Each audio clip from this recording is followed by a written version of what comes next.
இன்னைக்கு நம்ம இந்த சரித்திரத்திலேயே அழிக்கப்பட்ட ஒருத்தரோட பெயரை தான் பார்க்க போகிறோம். சும்மா சொன்னேன். நம்ம டிசியில் இது வரைக்கும் ரிவீல் பண்ணப்படாத ஒரே ஒரு கேரக்டர் நேம் தான். அது நம்ம ஜோக்கரோட கேரக்டர் நேம் தான். அது இப்போ ரிவீல் பண்ணிட்டாங்க. கொஞ்ச நாளைக்கு முன்னாடி ரிவீல் பண்ணிட்டாங்க. ஆனால் நிறைய பேருக்கு ஜோக்கரோட ஐடென்டிட்டியும் பேரும் தெரியாமல் இருக்கலாம். ஜோக்கரோட பேக்ரவுண்ட் ஸ்டோரி தெரிஞ்சுக்கணுன்னா த கில்லிங் ஜோ அந்த காமிக்க போகிறீங்க. அப்படி ஜோக்கரோட பேரை தெரிஞ்சுக்கணுன்னா இந்த வீடியோவை பாருங்கள். ஹூ இஸ் ஜோக்கர், அதுதான் இந்த வீடியோட ஃபைனலில் சொல்லியிருக்கேன்.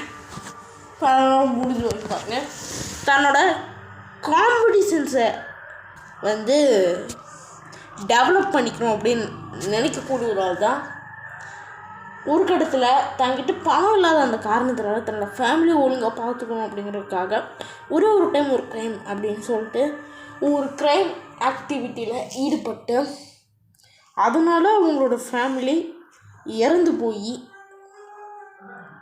அவரோட கதையும் மொத்தமாக மாறி போச்சு. அதுக்கப்புறம் தான் அப்படி ஜோக்கராக மாறினார். நிறையா க்ரைம்ஸ் பண்ண ஆரம்பித்தார். நிறைய விஷயங்கள் பண்ண ஆரம்பித்தார்.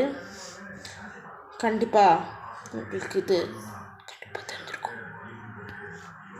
ஜோக்கரோட பெயர் ஜாக் ஆஸ்வர்ட் ஒயிட். இதுதான் ஜோக்கரோட நேம்.